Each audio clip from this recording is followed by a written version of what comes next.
सरकार ने एक बार फिर ताबड़तोड़ कार्रवाई करते हुए 232 ऐप्स पर बैन लगा दिया है। इन सभी ऐप्स का चीन से कुछ ना कुछ संबंध था। नमस्कार, मैं हूं आपके साथ कविता थपलियाल। कंज्यूमर किंग में आज हम बात करेंगे भारत सरकार की 5वीं बड़ी डिजिटल स्ट्राइक की।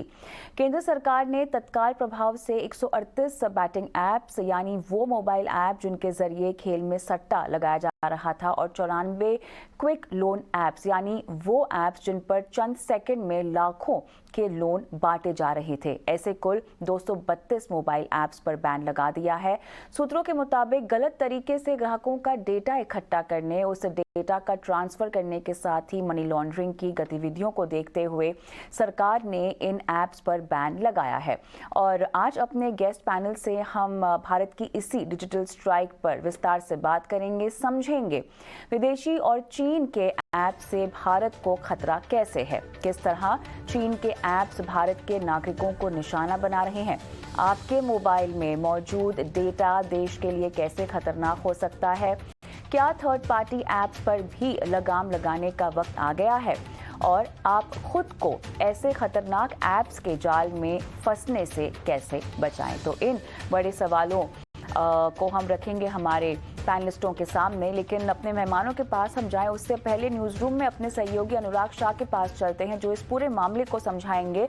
अनुराग, बताएं, ये 5वीं बार एक तरह से डिजिटल स्ट्राइक किया गया है सरकार की तरफ से। देखिए, कोविड के बाद से ही हमने देखा है कि जो विदेशी ऐप है या डिजिटल लैंडिंग ऐप है उनकी संख्या में लगातार बढ़ोतरी हुई है और इनके द्वारा जो फ्रॉड किया जा रहा है उसमें भी लगातार बढ़ोतरी हुई है।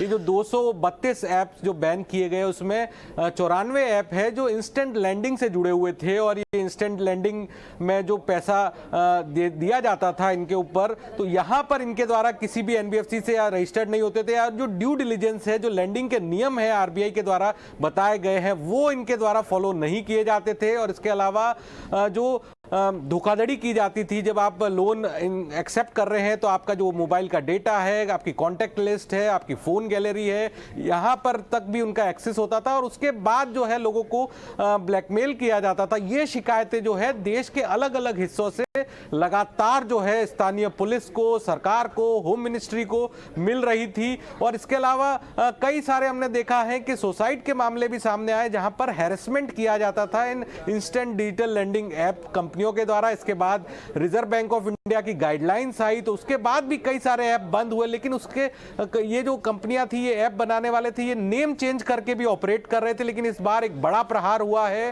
होम मिनिस्ट्री के द्वारा और ministry of electronics and IT के द्वारा, और इसमें 94 जो इंस्टेंट लैंडिंग ऐप है उनको भी रद्द किया गया है। तो काफी बड़ा एक्शन है। और इसमें जो दूसरे खतरे भी थे, क्योंकि ज्यादातर ऐप जो थे वो कहीं किसी और देश से संचालित हो रहे थे, उनका जो लिंकेज था वो भी कहीं ना कहीं चीन का कनेक्शन भी उसमें आ रहा था। तो उसके जो डेटा सिक्योरिटी के जो कंसर्न्स थे वो भी इन ऐप से जुड़े हुए थे। तो उन तमाम चिंताओं को देखते हुए, उन तमाम चीज़ों को देखते हुए सरकार के द्वारा इस बड़ी संख्या में जो ऐप्स हैं उनको बैन किया गया है। चलिए, शुक्रिया अनुराग पूरी तरह से इस मामले को समझाने के लिए। अब रुक करते हैं हमारे पैनलिस्टों की ओर। हमारे साथ Bijon Mishra, international consumer policy expert, जुड़ गए हैं। Nitin Bhatnagar, PCSS director India, Aparna Ramachandra, founder director rectify credit.com। आप सभी का स्वागत है इस खास पेशकश में। तो नितिन, वाकई अगर देखा जाए तो 232 ऐप्स की ये बात तो हो रही है, लेकिन ये 5वीं बार है जब सरकार ने इस तरह का कोई कड़ा कदम उठाया है। और अब की बार जैसा कि हम लगातार शिकायतें देख भी रहे थे, खासतौर से उस तरह के डिजिटल लोन ऐप्स के जरिए जो कि लोगों को 300% से भी ज़्यादा ब्याज लगाते थे, उनके साथ ब्लैकमेलिंग हो रही है, उनको परेशान किया जा रहा है। इस हद तक कि लोगों ने सुसाइड तक कमिट किया है। अब एक बार फिर से सरकार ने प्रहार किया है 232 ऐप्स पे। लेकिन सवाल अब यहाँ पर ये उठता है कि ये ऐप्स किस तरह से आपके पास आए, क्योंकि रिपोर्ट्स ये कह रही हैं कि बहुत सारे ऐप्स तो एंड्रॉयड प्लेटफॉर्म पर थे भी नहीं, प्ले स्टोर पर थे भी नहीं, ये थर्ड पार्टी के जरिए डाउनलोड किए गए और वहाँ से जो है लोग एक तरह से विक्टिम बने हैं इस तरह के फर्जीवाड़े और धोखाधड़ी के। हमें समझाएं, यहाँ पर हम जो 232 ऐप्स की बात कर रहे हैं, इनका शिकार लोग कैसे हुए हैं, किस तरह से इनकी डाउनलोडिंग हुई है, किस तरह से लोगों ने इसका इस्तेमाल किया है? बिल्कुल कविता, आई थिंक आपकी रिपोर्ट ने भी ये बताया कि कई आई थिंक सुसाइड केसेस, या जब आप इंस्टेंट लोन ऐप्स की बात करते हैं और जब आप इंस्टेंट लोन ऐप लेने जाते हैं तो आपको तुरंत लोन भी दे दिया जाता है, और जब लोन आपको दे दिया जाता है तो आप ये नहीं देखते हैं, क्योंकि आपको जरूरत होती है तो आप तुरंत लोन ले लेते हैं, पर आप ये भूल जाते हैं जो आपको ये लोन दे रहे हैं वो लोग कोई भी रेगुलेटेड एंटिटीज नहीं है जिसको कोई गवर्न कर रहा है। ये इंडिविजुअल लोग होते हैं और फिर आपसे उगाही करने के लिए वो अलग अलग तरीके से हथकंडे अपनाते हैं। आपने बोला कि किस तरीके से ये एप्स डाउनलोड हो पा रही हैं। ये डाउनलोड अगर नहीं हो पा रही हैं तो ये थर्ड पार्टी जो मीडिएटर्स हम जिसको बोलते हैं वो इन एप्स को आपके फोन के अंदर इंस्टॉल करते हैं, और खास तौर पर एंड्रॉइड डिवाइसेस पे। और हमारे कंट्री में भी अगर हम देखें, अगर हम रेशो निकालने की बात करें, अगर आपके पास कोई सर्वे हो वो भी यही कहेगा कि एंड्रॉइड प्लेटफॉर्म सबसे ज्यादा हमारी कंट्री में यूज किया जाता है। तो आप आज किसी भी एक शॉप पे जाएं, आप किसी एक कंप्यूटर शॉप पे जाएं और आप उसको बोले कि मेरे को कुछ एप्लीकेशंस जो पेड होती हैं वो आपको इंस्टॉल करनी है, तो शायद वो आपसे थोड़े पैसे लेके आपके डिवाइस पे वो ऐप डाउनलोड भी कर दे। बट उसके साथ अपने रिस्क आते हैं साथ में। वो एप्स डाउनलोड तो हो जाएंगी आपके फोन के ऊपर, हो सकता है कि आपको उस टाइम एहसास ना हो, आपको एक सीमलेस तरीके से आपको सारी एक्टिविटीज आपकी हो रही हो, बट बैक एंड में ये एप्स आपके फोन को क्लोन तक कर सकते हैं। क्लोनिंग के साथ साथ आपके सारे पर्सनल इंफॉर्मेशन को एक्सट्रैक्ट करके इस इंफॉर्मेशन के थ्रू कोई भी आपके साथ और किसी तरीके का फ्रॉड कर सकता है। जैसे काफी केसेस में, इंस्टेंट लोन एप्स के केसेस में ये हुआ है कि जो मैलिशियस इंटेंट रखते हैं साइबर क्रिमिनल्स, जिनको हम साइबर क्रिमिनल्स बोल सकते हैं आप, वो लोग आपके उस डेटा को यूज करके आपको ब्लैकमेल करने की कोशिश करते हैं, आपको आपसे एक्सटॉर्ट करते हैं मनी और ज्यादा। हो सकता है कि आपको लोन 10,000 का ही लिया हो, बट आपके जब उसके पास वो डिटेल्स चले जाए, वही 10,000 वो 10 लाख कर दे।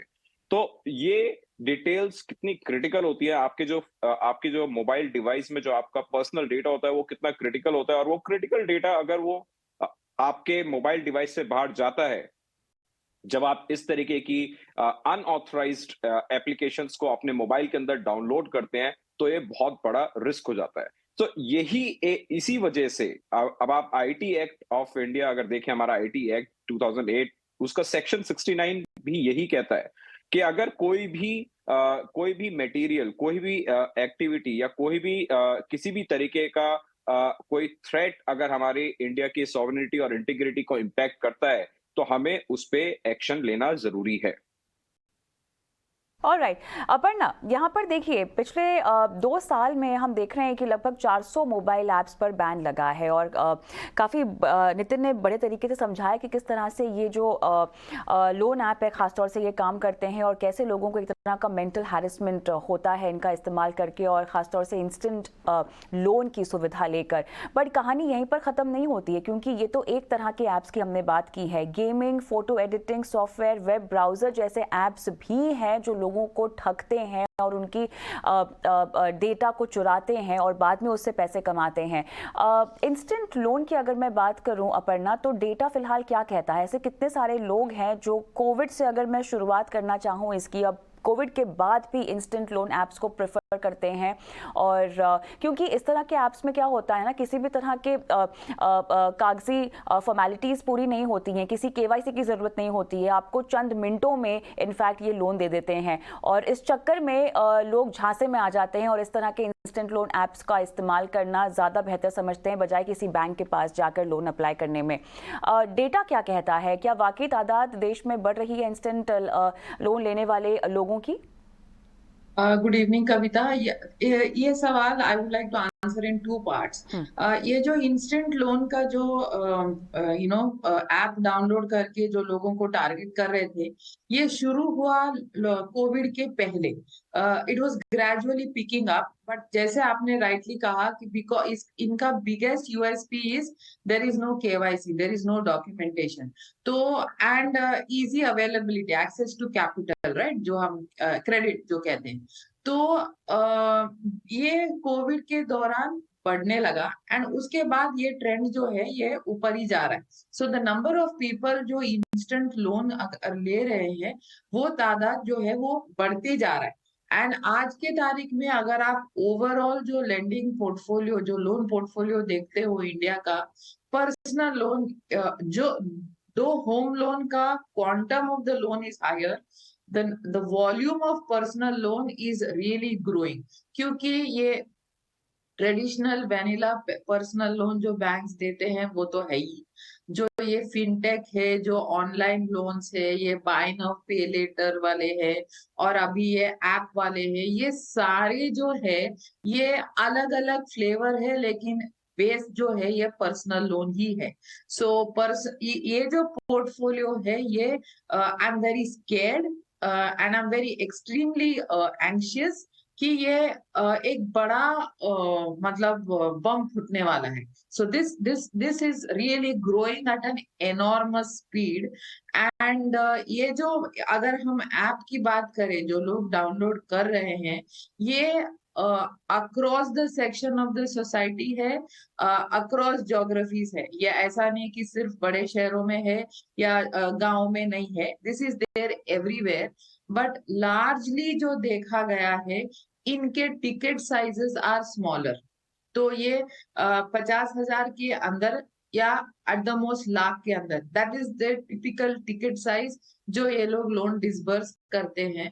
एंड लोगों को मतलब आपके चैनल के थ्रू मैं वापस दोबारा यही कहना चाहूंगी कि जो अगर कोई लोन आपको 5 मिनट में बिना आपका कोई जांच किए, बिना डॉक्यूमेंट्स के, बिना आपसे कोई बात किए अगर फट से कोई पैसा दे रहा है, that should be your first red flag. Secondly, you have to always check, अगर आप प्ले स्टोर में डाउनलोड कर रहे हो, थर्ड पार्टी के थ्रू जा रहे हो, जो भी है, वापस इनको कैसे कांटेक्ट कर सकते हैं, how do you get back to them. It may not be कि सिर्फ रिड्रेसल है, सिर्फ कंप्लेंट है, जस्ट रूटीन आप इनको कैसे कांटेक्ट कर सकते हैं। इतना आपको, भले वो पैसा आपको 10 मिनट में आए, आप और एक एक्स्ट्रा 5 मिनट थोड़ा स्पेंड करो जानने को कि ये कहाँ से आ रहा है, किधर से आ रहा है और कैसे ये लोग आपको दे रहे हैं, और इनके रीपेमेंट के टर्म्स एंड कंडीशंस क्या है। कविता। ऑलराइट, तो अगर आपका मन कहता है if it is too good to be true, तो शायद ये बात मान लेनी चाहिए और थोड़ी सी जांच पड़ताल करने की भी ज़रूरत है। लेकिन बिजॉन मिश्रा जी, सरकार ने जो है इन ऐप्स को आइडेंटिफाई करके 6 महीना जो है इन ऐप्स का विश्लेषण शुरू किया, इनको ट्रैक किया, और बाद में सरकार के पास बाकायदा सबूत है कि किस तरह से ये ऐप्स जो है नोटोरियसली बिहेव कर रहे थे और कैसे भारतीयों को नुकसान पहुंचाने की साजिश भी बनाते हैं। लेकिन मैं जानना चाहती हूँ उस पॉइंट के बारे में जो नितिन ने भी शुरुआत में हाईलाइट की कि हमारा आईटी एक्ट बहुत क्लियरली बहुत सारी चीजें स्पेसिफाई भी करता है, और साथ ही मुझे ये जानना है कि अगर कोई विक्टिम हो जाए इस तरह का ऐप्स का, तो कहाँ जा सकता है वो मदद की गुहार लेने के लिए। जी, हमारे दोनों पैनल मेंबर्स बहुत विस्तार से, बहुत बढ़िया से समझाया है कि हमारे देश में ऑलरेडी कानून है। केवल एक चीज हमको जो समझ में नहीं आता है कि जब आप कानून बनाते हो तो उसका सर्वेलेंस और विजिलेंस बहुत ही सक्रिय रूप से होनी चाहिए। हमारे देश में अनफॉर्चुनेटली लोगों को व्यापार करने का अपॉर्चुनिटी दे दिया जाता है, लेकिन जो रेगुलेटरी ओवरसाइट होनी चाहिए इन लोगों के ऊपर, उसकी कमी हो जाती है। तो हम लोग को बराबर ये समझना होगा कि कोई भी व्यक्ति वो व्यापार करने के पहले उनका एक रजिस्ट्रेशन प्रोसेस होना अनिवार्य करवाना चाहिए, ताकि कंज्यूमर्स डिफरेंशिएट कर सके कि हम किसके साथ डील कर रहे हैं, ये फ्रॉडुलेंट आदमी है कि ये जेन्युइन आदमी है, इनका पूरा प्रक्रिया हो चुका है कि नहीं रजिस्ट्रेशन का या नहीं, और उसमें व्यापक रूप से जागरूकता लानी चाहिए, अवेयरनेस क्रिएट करना चाहिए, कैंपेन करना चाहिए आरबीआई को, जो रेगुलेटरी बॉडी है ये सारी चीजों का। तो आरबीआई के पास भी एक कंप्लीट डिपार्टमेंट है जो कंज्यूमर एजुकेशन एंड प्रोटेक्शन को देखते हैं। तो हम उम्मीद करते हैं कि ये जो बैन किया गया है, it is very good step in the right direction, लेकिन वो पहले होनी चाहिए। कोई भी व्यक्ति व्यापार शुरू करने के पहले ही उनको ऐसा एक स्क्रीनिंग होनी चाहिए कि वो नहीं कर सके और लोगों को ठग नहीं कर सके। हमारे पास कई हंड्रेड्स ऑफ कंप्लेंट्स आते हैं रिमोट लोकेशन से, जैसे नॉर्थ ईस्ट हुआ, और हाउसवाइफ्स लोग घर बैठे लोन उनको दे दिया जाता है। अब वो तो खुश हो जाते हैं जब उनको लोन मिल जाता है, जब रीपेमेंट की बात आती है, जब इंटरेस्ट की बात शुरू होता है, और जब उनका ईएमआई उनको पता लगता है कि वो क्वाइट एबनॉर्मल है, तब वो उनको ये जानकारी होता है कि भाई हमने प्रोसेसिंग फी इतना दे चुके हैं, वो लोग हमसे ले चुका है, हमको प्रॉमिस किया कि हमारा लोन मिल जाएगा, लेकिन उनको जब नहीं मिलता है तब केवल एक ही रास्ता उनके सामने होता है, to go to cyber security people, to go and complain before the consumer courts. लेकिन हम यदि 2000 रुपया का लोन ले रहे हैं और उसके लिए हम ऑलरेडी 2000 रुपया खर्चा कर चुके हैं in terms of processing fee, और फिर पता लगता है कि ये एक फ्रॉडुलेंट ऐप है, तो ये तो धोखाधड़ी हो गया, और अब फिर हम लोग दौड़ते हैं इधर से उधर। तो हम उम्मीद करते हैं कि इस ढंग के बैन ये बिगिनिंग में ही हो जाना चाहिए, लोगों को अलाउ ही नहीं कराना चाहिए, क्योंकि जब कानून है तो एक रेगुलेटरी ओवरसाइट तो होना अनिवार्य है। तो ये रेगुलेटरी ओवरसाइट कहाँ है, किस लिए ये फेल हो जाता है, ये सर्वेलेंस क्यों नहीं है, क्यों लोगों के पक्ष को देखते हुए सरकार क्यों नहीं प्रीएम्प्ट करते हैं, ये सब चीज नहीं होने से। तो ये सारी चीज जो लकूना होता है मार्केट प्लेस में, इसको सही करने के लिए हम उम्मीद करते हैं कि आरबीआई अब इस ढंग का एक रूपरेखा लाएगा कि कोई भी ऐप आप डाउनलोड नहीं कर सकते हो, और यदि कोई भी व्यक्ति यदि डाउनलोड करते हैं भी at the back and illegally, तो बहुत स्ट्रिंजेंट एक्शन लेनी चाहिए उन लोगों के अगेंस्ट में, और वो उनको मतलब डर पैदा होनी चाहिए कि हम यदि कोई भी गैर कानूनी काम करेंगे तो हमारे अगेंस्ट में बहुत सख्त सजा हो सकता है।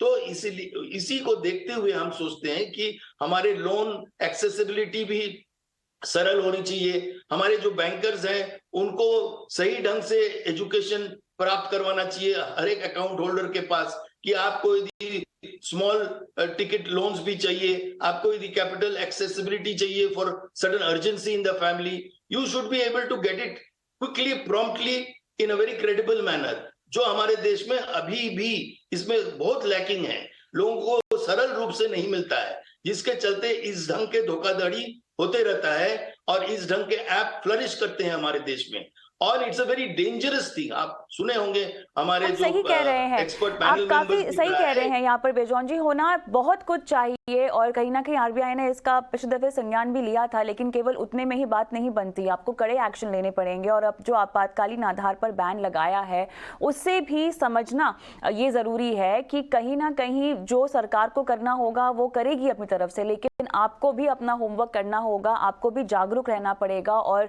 आपको भी ये समझना होगा, आपको ये लूप होल समझने होंगे कि कहां आप इस तरह की धोखाधड़ी का शिकार बन सकते हैं, कैसे आप विक्टिम हो सकते हैं। डाउनलोडिंग की बात कर रहे थे नितिन बेजौन जी, उसी से मैं आगे बढ़ती हूं, क्योंकि अगर प्ले स्टोर पर भी ये ऐप नहीं है तो क्लियरली थर्ड पार्टी के जरिए ये ऐप आपको मिल रहे हैं। बहुत सारे लोग क्योंकि ब्राउज करना जानते नहीं है अपने स्मार्टफोन को, उन्हें नहीं पता चलता कि थर्ड पार्टी परमिशन देकर और उस तरह की चीजें अपने फोन पर आप ब्राउज करते हैं तो आपको कितना नुकसान हो सकता है, निजी जानकारी जो आपकी फोन में है वो शेयर हो सकती है। कुछ हमें टिप्स दें, हमको कुछ पॉइंट्स बताएं हाईलाइट करके, जो कि आपको अवेयर रहना होगा अगर आप किसी भी थर्ड पार्टी प्लेटफॉर्म पे जा रहे हैं, तो किन चीजों की आप परमिशंस दें ना दें, कैसे ब्राउज करें एक स्मार्टफोन पर।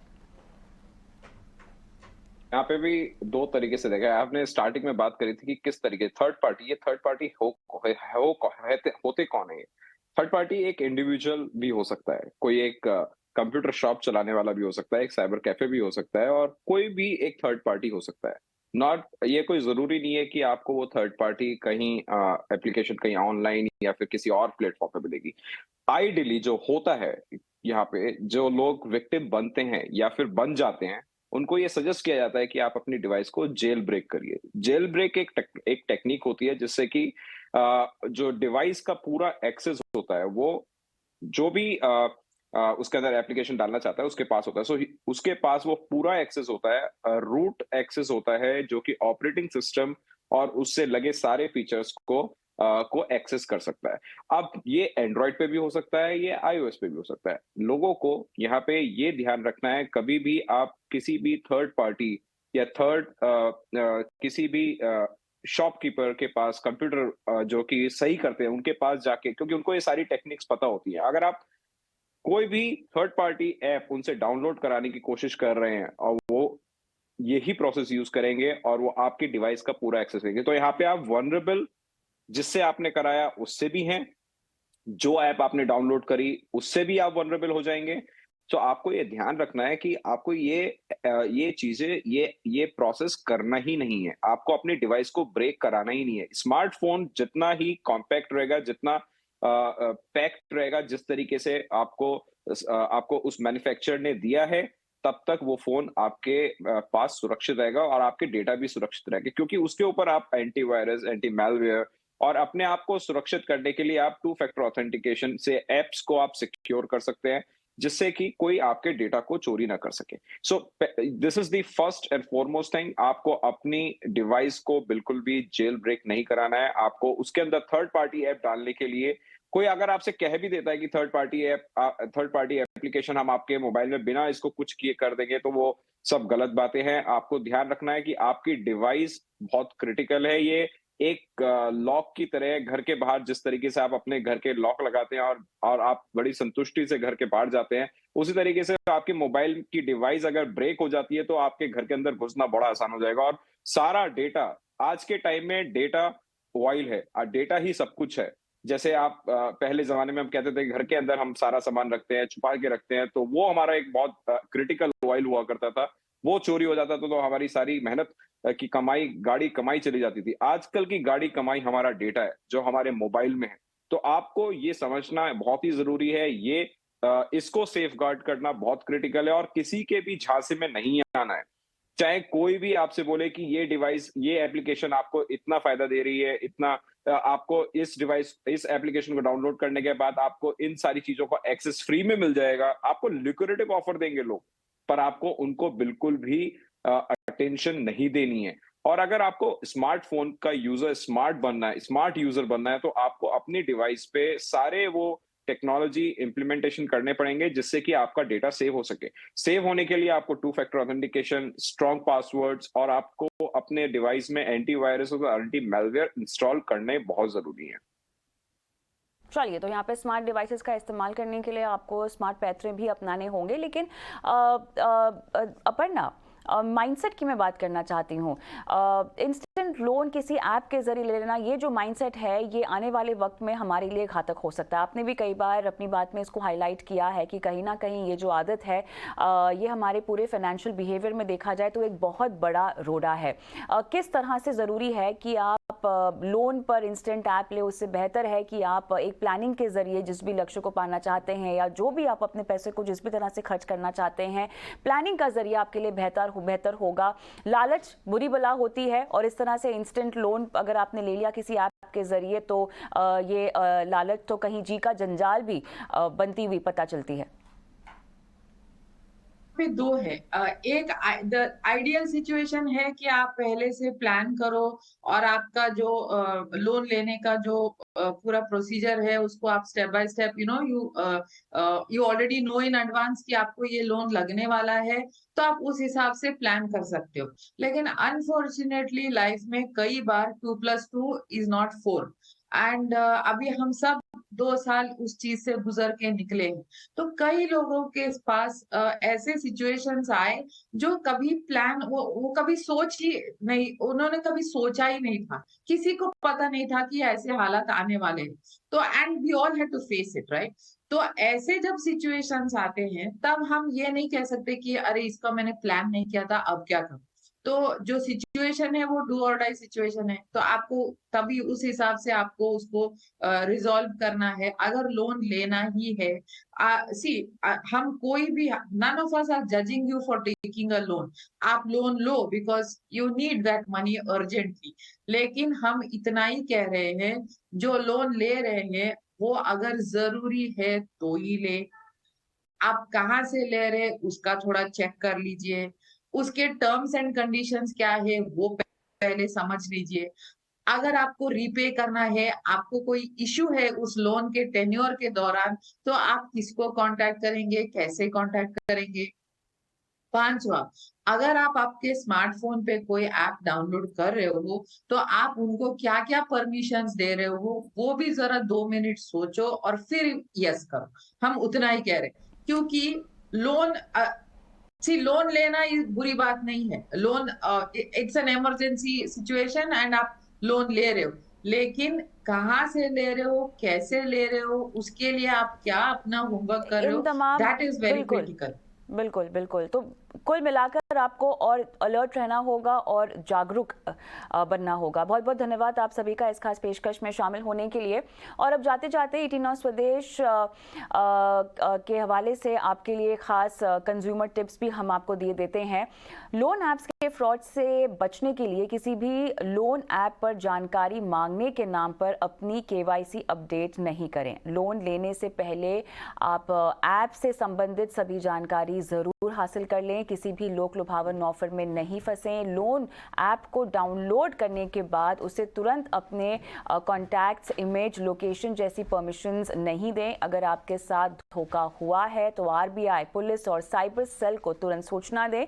और सबसे अच्छा विकल्प यही होगा कि आप सरकार से मान्यता प्राप्त बैंकों से ही लोन लें। जो भी पेपर वर्क आप कर रहे हैं उसे बेहद ध्यान से पढ़ें, सोच समझकर साइन करें और किसी भी ब्रोकर या एजेंट पर भरोसा ना करें।